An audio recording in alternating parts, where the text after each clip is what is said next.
Sam Raimi rose to fame within the horror genre, but has directed a handful of tonally different movies, including an underrated, late 1990s baseball film.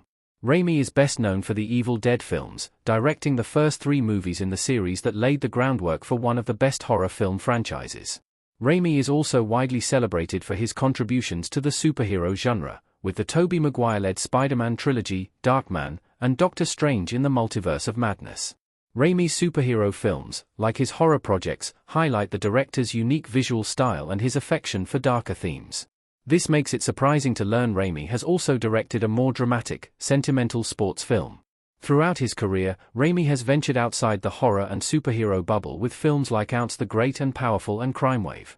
Still, while the director's best work remains in the aforementioned genres, it doesn't mean his other projects should be overlooked either. Sam Raimi directed For Love of the Game. Ending Raimi's directorial run in the 90s is the Kevin Costner baseball movie For Love of the Game. The film is based on Michael Shara's novel of the same name and follows a famous baseball player, Costner, at the end of his career. As previously noted, For Love of the Game is quite a departure from Raimi's prior work. For Love of the Game doesn't require Raimi to be as innovative a filmmaker, nor does the film's premise encourage the use of the striking visuals that had already defined Raimi's work by 1999. Still, for as simple a film as For Love of the Game largely is, it's worth watching. Costner is comfortable in the baseball setting and delivers a reliable performance that audiences can fully get behind.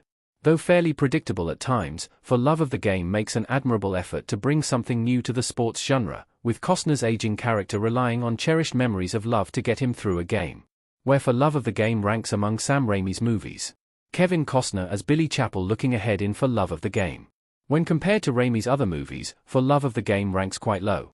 On account of the film's uncomplicated narrative, Raimi isn't prompted to take many risks as a director. For Love of the Game doesn't thrill audiences the way Raimi's more celebrated work does, which is ultimately acceptable for the type of movie it is. For Love of the Game's Rotten Tomatoes critics score of 47% is also the lowest of Raimi's movies as a director, his lowest overall being Boogeyman, co-produced by Raimi, which has an 11% score.